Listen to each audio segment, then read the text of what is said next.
बहन कुमारी मायावती जी ने, जो इस देश की नेता हैं, उन्होंने जो बहुजनों की, शोषित वर्ग की, मुस्लिमों की, पिछड़ों की सच्ची हितैषी हैं, उन्होंने उनको हर संभव संवैधानिक अधिकार दिलाए। बहन कुमारी मायावती जी ने बाबा साहब ज्योतिबा फूले, माता सावित्रीबाई फूले, मान्यवर काशीराम साहब के इस कारवां को बहुत मजबूती के साथ में आगे बढ़ाने का काम किया। मैं यहां कह देता हूं कि माननीय बहन जी ने शिक्षा के द्वार खोले, बहुत सारे तमाम कॉलेजेस बनाए, तमाम हॉस्पिटल्स बनाए, रोजगार के बहुत सारे साधन बहन जी ने दी, गरीबों को जमीनें दी, जिनकी छत छत नहीं थी जिनके सरों पर, उनको छतें, मकान बना बनाकर उनको दी। आप सोचिए कि बहन जी ने शोषित वर्ग को बराबर लाने के लिए क्या नहीं किया। तमाम डिग्री कॉलेजेस जहां पढ़ने का सपना देखते देखते इनके पूर्वज मर गए, उनको वो सपना साकार करने के लिए, उनके बच्चों के लिए वो तमाम कॉलेजेस बनवाए, वो शिक्षा का रास्ते खोले, वो कोचिंग्स बनवाई, वो फ्री एजुकेशन दिलवाई। आप सोचिए कि जो शोषित वर्ग था, जिसके बैकलॉग भर्तियां खाली रोक रखी थी, इन लोगों ने उनको भरने का काम किया, नए रोजगार के साधन दिए। आप देखिए कितने पुलिस की भर्तियां की, कितने सफाई कर्मचारियों की भर्ती की, कितने टीचर्स लगाए, कितने नए स्कूल्स बनाए, कितने नए कॉलेजेस बनाए। सोचिए, बहन जी ने बहुत सारा ऐसा काम किया जो आज तक कोई मुख्यमंत्री अपने कार्यकाल में नहीं कर पाया है। मैं यहां पर बता दूं कि सामुदायिक भवनों का निर्माण बहन जी ने किया, तो वो जो शोषित वर्ग था, जो अपनी कुटड़िया में कार्यक्रम किया करता था, सम्मान नहीं था, बैठ नहीं सकता था, अपनी पंचायत नहीं कर सकता, अपनी मीटिंग नहीं कर सकता था, उन जगहों में बहन जी ने तमाम सामुदायिक केंद्र बनवाए, जो आज सम्मान का जगह है, वहां पर अपनी मर्जी से वो लोग अपना कार्यक्रम कर सकते हैं। बहन जी ने नए जिलों का जो गठन किया, और उस नए जिलों के गठन में आप सोचिएगा कितनी सुविधाएं उनको आसान हो गई कि जो जिला हेडक्वार्टर दूर पड़ता था वो उनके घरों के नजदीक हो गया। कितनी तहसीलें बनी होंगी, कितने रोजगार के साधन बने होंगे, कितनी चीजें उन्होंने व्यवस्था बनाई। ये बहन जी ने बहुत बड़ा जो काम किया इस उत्तर प्रदेश के लिए, और प्रेरणा दी पूरे देश के लिए कि ऐसा किया जा सकता है। इसके साथ साथ बहन जी ने उन महापुरुषों को पूरा सम्मान दिया, उनके नाम से कॉलेजेस हुए, उनके नाम से हॉस्पिटल बने, उनके नाम से जिले बने। इतना बड़ा सम्मान उन महापुरुषों को दिया जिन्होंने मानव कल्याण के लिए, समानतावादी विचारधारा के लिए, समतामूलक समाज बनाने के लिए, संवैधानिक अधिकारों के लिए संघर्ष किया था, और जिनको इतिहास में दरकिनार करके उनको छुपा दिया गया था। उन महापुरुषों को पूरा सम्मान अगर किसी ने दिया है तो बहन कुमारी मायावती जी ने दिया है। आपको मैं यहां बता दूं कि जितना काम एक मुख्यमंत्री मतलब संभव नहीं है कि वो कर पाए, लेकिन उतना काम बहन जी ने किया। अरे मैं यहां कहता हूं, जिन लोगों को खाट पर बैठने की वो नहीं थी, इजाजत नहीं थी, हक नहीं था, उनको बराबर लाके खड़ा करने का काम बहन कुमारी मायावती जी ने अपने संघर्ष में किया, अपने राज में किया। बिना भेदभाव की राजनीति की, बिना भेदभाव के सत्ता को चलाया, और सबको साथ लेकर अगर कोई चल रहा है तो वो केवल और केवल बहन कुमारी मायावती जी हैं। और ये सब मैं दुख से कह रहा हूं, आज परिणाम आया है, आज दुखदायी समय है, असहनीय पीड़ा हो रही है दिल में। लेकिन मैं यह बताऊं कि इतना बड़ा काम बहन जी के करने के बावजूद, इतनी बड़ी बड़ी रैलियां जिनमें इतनी भीड़ थी, उनके बावजूद बहन जी का परिणाम इस तरह का आना, ये बहुत सोचने के, आपको यहां पर दिमाग पर जोर देने का काम है। सोचना चाहिए कि क्यों ऐसा हो रहा है। दुनिया इसको जानना चाह रही है, हमारे कार्यकर्ता जानना चाह रहे हैं, पूरा उत्तर प्रदेश नहीं पूरा भारत जानना चाह रहा है कि बीएसपी की इतना बुरा परिणाम क्यों आया है। मैं यहां से आपको ये बता दूं, मेरे साथियों, मेरे दोस्तों, हमारे चैनल के माध्यम से हम ये आपको बता दें कि इसके अंदर बहुत सारे ऐसे कारण हैं जिनको हमें समझना पड़ेगा, जिनको हमें सोचना पड़ेगा। क्योंकि इसमें कारण, पहला कारण बताता हूं, मीडिया का। मीडिया ने ईमानदारी से नहीं निष्पक्षता दिखाई है। उन्होंने बड़े तंत्र के साथ, बड़े मतलब आप समझिएगा बहुत षड्यंत्र करके उस तरह का काम किया कि उन्होंने दिखाने का काम नहीं कर रहे हैं। उन्होंने किस तरह से इन चीजों को मॉनिपुलेट किया, किस तरह से दिखाया कि आज लड़ाई बसपा कहीं नहीं है। मैं मेन मीडिया की कह रहा हूं, और मेन मीडिया ने इस तरह की चीजों को वहां पर लोगों के सामने परोसा कि बसपा नहीं है। हाँ, मैं यहां से इसलिए बता रहा हूं कि ये जो परिणाम आया है, ये परिणाम बड़ा चौंकाने वाला है। हम सब कह रहे थे चौंकाने वाला परिणाम आएगा, हमें भी पता था, लेकिन हमें नहीं पता था कि ये उल्टा इस तरह का परिणाम आएगा।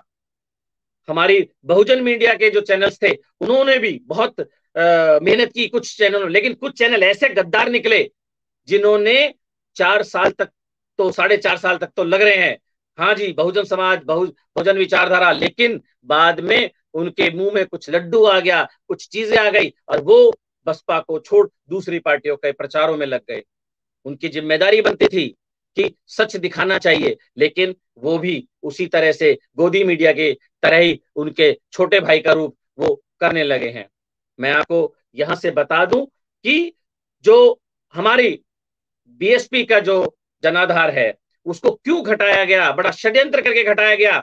मैं बताता हूं आपको, सीटें हमारी 1-2 कुछ ऐसी दिखा रहे हैं, कुछ हम दूसरे नंबर पे भी शो कर रहे हैं, लेकिन मैं आपको बताऊं कि हम 200 से ज्यादा सीटों पर बहुत कम अंतर पर, दो दूसरे और तीसरे नंबर के बहुत कम अंतर पर तीसरे स्थान पर हैं।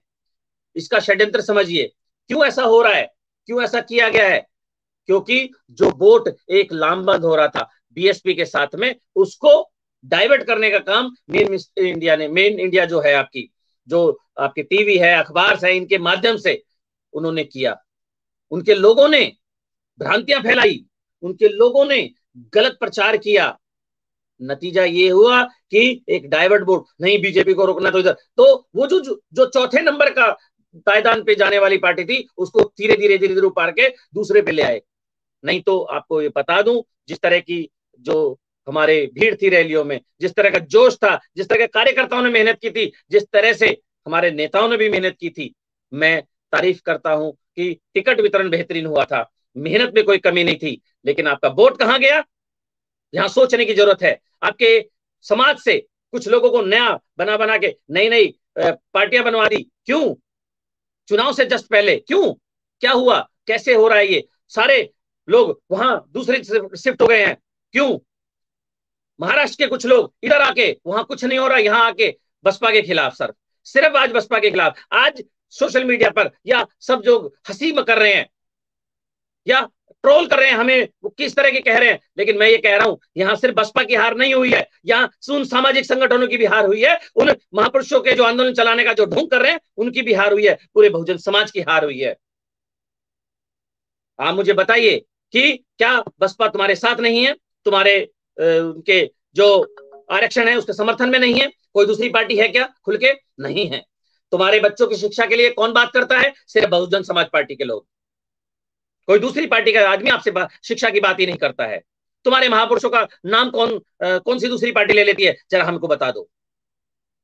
यहां पर मैं ये बताऊं कि ये जो लड़ाई है, सत्ता का जो संग्राम है, ये बहुत ऐतिहासिक पीछे से आता आ रहा है। और आपको देखिए कि रक्त की धाराएं, रक्त की नदियां बह जाती थी सत्ता के लिए, और अब ये डिजिटलीकरण जो ये हुआ है, इसमें आप सोचिए कि वो जो मनुवादी बैठे हैं, जो आपको किसी भी तरीके से सत्ता के ऊंचे स्थान पर नहीं बैठने देंगे, जो आपकी जाति के आदमी को प्रधान बनने नहीं देते हैं, और सोचिए आपके सीएम कैसे बनने देंगे। मैं इस बात को इसलिए कह रहा हूं कि चलो ठीक है, आप मान सकते हो कि बहुजन समाज पार्टी में बुराइयां हैं, आप सोचते हो ना, तो मुझे ये बताइए कांग्रेस में दलित जो सीएम का चेहरा, वो क्यों हारा 2-2 सीटों से? जरा दिमाग लगाइए, क्योंकि उनको एक ही पता है कि इनको वहां नहीं पहुंचने देना है। और बहन जी को तो इसलिए क्योंकि बहन जी कट्टर अम्बेडकरवादी हैं, कट्टर, और बहुजन महापुरुष को, बहुजन आंदोलन को बहुत अच्छी तरह से समझती हैं, उस रास्ते पे चलती हैं। कभी मंदिर मस्जिद की राजनीति नहीं करती हैं, कभी किसी जाति की राजनीति नहीं करती हैं। आप सोचिए, हमारे बच्चों की हक अधिकारों के लिए वो लड़ाई कितने सालों से लड़ती आ रही है। हमारे लिए कितने हजारों सैकड़ों काम यूपी में हुए हैं। आप देखिए तो सही, कोई दूसरा सीएम नहीं कर पाया है। मैं आपसे एक ही बात कहूंगा, इस कारण को सोचिए, क्यों आज बहुत सारे लोग हैं कि खुशियां मना रहे होंगे, वो इसी समाज के हिस्सा हैं, वही बहुजन महापुरुषों की बात करते हैं, वही जय भीम करते हैं, लेकिन बसपा के खिलाफ हैं, एक सबसे बड़ी राष्ट्रीय पार्टी। उसके लिए ये परिणाम कैसे बर्दाश्त हो? तुम सोचिए कि बहुजन समाज पार्टी नहीं रही तो तुम्हारे बच्चों को बैठने नहीं देंगे, वही पुरानी दिन आ जाएंगे। ये इस देश को उस गृह युद्ध की तरफ धकेला जा रहा है जबरदस्ती। पहले भी लोगों ने इस 85% समाज को तोड़ने के लिए अलग अलग जातियां बनाई, जातियों के साथ उपजातियां बनाई, उनको कभी इकट्ठा नहीं होने दिया, उनकी महासभाएं बना दी अलग अलग। सोचिए, वो जो काम किया उन्होंने पहले, वो अब कर रहे हैं। आपके इस समाज से उठाकर आपके लोगों को पैसा देंगे, लालच देंगे, पार्टियां बनवा देंगे। जब आपकी पार्टियां बन जाएंगी फिर क्या करेंगे आप? फिर आप टुकड़े में बटोगे, आपस में लड़ोगे, और यही हुआ। यही हुआ सबसे ज्यादा सोशल मीडिया पे या लड़ाई हुई तो जय भीम वालों में आपस में हुई। कब तक, कब समझोगे, कब समझोगे? सबसे ज्यादा काम अगर किया तो बहुजन समाज पार्टी ने इस आंदोलन के लिए किया। आज अगर मैं बाबा साहब को जान पाया, मैं बहुजन महापुरुषों को जान पाया, या इस आंदोलन को समझ पाया, तो उसमें बहुजन समाज पार्टी का बहुत बड़ा योगदान है। मुझे महाराष्ट्र वाले नहीं आए थे समझाने के लिए, महाराष्ट्र वाला कोई नहीं आया यहाँ पे समझाने के लिए मुझे बाबा साहब के बारे में। मुझे मान्यवर काशीराम साहब के कार्यकर्ताओं ने मुझे समझाया, मुझे बहुजन समाज पार्टी के कार्यकर्ताओं ने समझाया, मुझे उन्होंने सिखाया, तब जाकर हम इसको सीख पाए हैं। मैं आपको कह दूं कि ये अकेली बहुजन समाज पार्टी की हार नहीं है, हार हमारे पूरे समाज की हार है। वोट भर पर आया खूब, हर पार्टी, हर आप चुनाव के देख लीजिए चरण में खूब धक्के वोट आया था। कहां गया वोट? कहां गया वोट? अरे सीटी स्कैन करते हैं, दूर से बैठा बैठा आदमी रिमोट से कंट्रोल कर लेता है कि कहां से स्कैनिंग होनी है, कहां से क्या होना है। आजकल तो ऑपरेट हो जाते हैं रिमोट से, आपके ऑपरेशन हो रहे हैं। तो क्या संभव नहीं है कि कुछ गड़बड़ ना की जाए? क्या मुझे बताइए, बहुजन समाज पार्टी क्या निषाद पार्टी से कमजोर थी, अपने दल से कमजोर थी, या किसी और जो छोटी पार्टियां जो जीती हैं उनसे कमजोर थी क्या? नहीं। सिर्फ एक ही बात, मनुवादियों को सबसे ज्यादा टक्कर देने वाली और हराने वाली अगर कोई पार्टी है तो बहुजन समाज पार्टी है। इसलिए उन लोगों ने एक ही बात तय करी कि इस पार्टी को हराना है, इस पार्टी को रोकना है। कैसे रोकना है? उन्होंने कैसा भी षड्यंत्र किया, उन्होंने उस बात में वो कामयाब रहे। सोचिए किस तरह की घटनाएं। अभी कल देखिएगा, हमारे दूसरे और तीसरे नंबर पे बहुत कम अंतर। क्यों? अगर जो वोट मुस्लिमों का वहां जा रहा था उसको रोका होता, और अगर वो ईमानदारी से वोट हमारे साथ आता, तो आप सोचिए कितना अंतर हमारा होता जीतने में। बहुत बड़ा वो धक्का लगा है, बहुत बड़ा असहनीय पीड़ा हो रही है, और लोग हंसी मजाक कर रहे हैं, खुशियां मना रहे हैं। अरे खुशियां तो मनेंगे भी 5 साल, देखना जितने तुम्हारे पिछड़वाड़े पे लात पड़ेगी ना, तुम्हारे अधिकार छीन जाएंगे ना, तब समझ में आएगा तुम लोगों को कि क्या होगा हमारे बच्चों का, किस तरह से हाँ वो पिटेंगे। गिन गिन कर बदला लिया जाता है। ये समय था बहुत बड़ा, क्योंकि और ये उनका षड्यंत्र करना जरूरी क्यों था? क्योंकि यूपी से रास्ता दिल्ली की तरफ जाता है, 2024 की तरफ जाता है। यूपी के लिए सारी शाम दाम दंड भेंट सब कुछ मीडिया से खरीदा गया, पैसे से खरीदा गया। क्या क्या नहीं हुआ, क्या क्या आपने सोशल मीडिया पे नहीं देखा कि एक दिन पहले गए हैं 500-500 रुपए देकर उनके उंगलियों पे निशान लगा के चले गए हैं? क्या हुआ? ये पूरे के पूरे गांव के गांव, वहां पर पोलिंग बूथ के अंदर जो एजेंट बैठा है वो अपने हाथ से बटन दबा रहा है, महिलाएं वापस आ रही हैं कि हमारे पहले, हमसे पहले बटन दबा दिया। सोचिए, यहां गड़बड़ नहीं हुई और मजाक बना रखे हो, हंस रहे हो। नौकरी पेशा वर्ग, सबसे ज्यादा नौकरी पेशा वर्ग जो है, उसने अपने दुश्मन बनने की बहुत अच्छी अपनी जो उसका वो है रूप वो दिखाया है। नहीं, हमें तो पेंशन मिल जाएगी, हमें तो नाज मिल रहा है, हमें तो फ्री का। फ्री के चक्कर में मर गया समाज, फ्री के चक्कर में, मुफ्त के चक्कर में कब तक मरोगे, कब तक। मैं यहां से कह दूं कि ये मुफ्त की जो लालच है, मुफ्त का चना नमक और आटा खाने का जो वह लालच है, ये चावल और दाल मिल रहा है, ये तुम्हारे बच्चों को गुलामी में धकेलेगा। उसके अभी बहुत जल्दी आपके सामने परिणाम आने वाले हैं, बहुत जल्दी परिणाम आने वाले हैं। मैं आपसे एक विनती करता हूं, जितने भी बसपा के कार्यकर्ता हैं, घबराइए नहीं। दुश्मन कामयाब हुआ है षड्यंत्र करने में, हमें हराने में। हमें दोबारा से उठकर मजबूत होना पड़ेगा।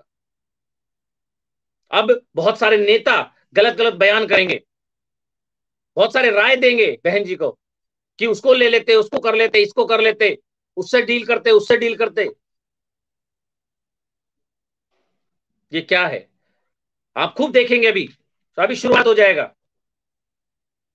कि ये हो गया वो हो गया। चलिए, उनको मौका मिला है, लेकिन मेरे बसपा के साथियों, कार्यकर्ताओं और इस मूवमेंट को ईमानदारी से साथ देने वाले साथियों, आप निराश ना होएं।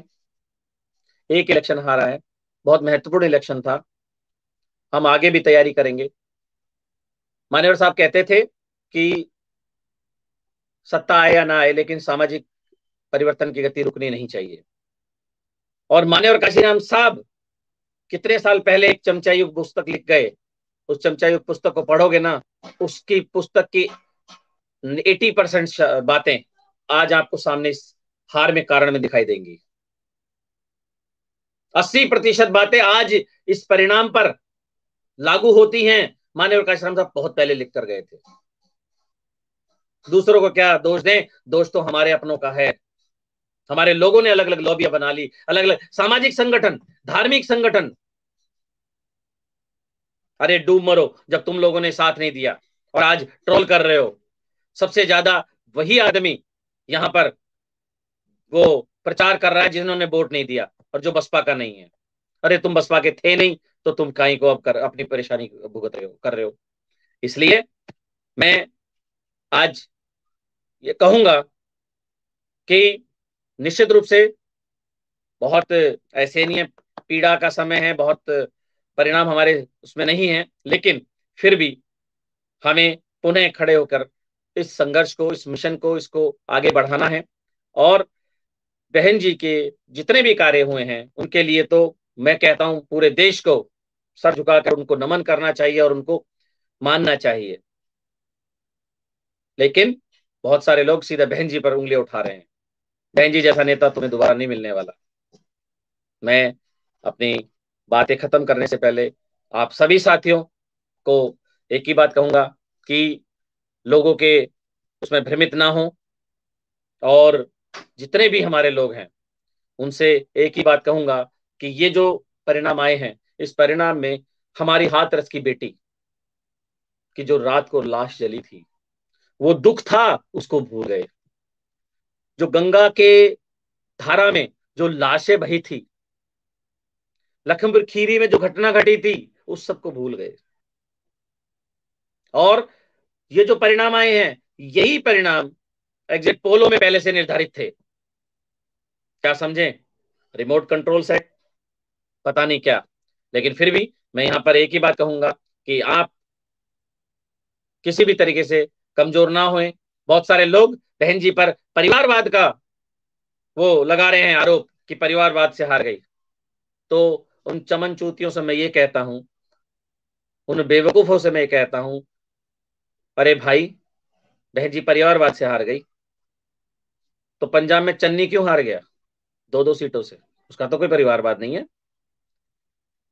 मुख्यमंत्री की सीट शोषित वर्ग को देना उन मनुवादियों ने नहीं सींचा, उन्होंने सब कुछ करने को तैयार बैठे हैं कि बस ये सीट उनके पास नहीं जाए। सोचिएगा आप जरा।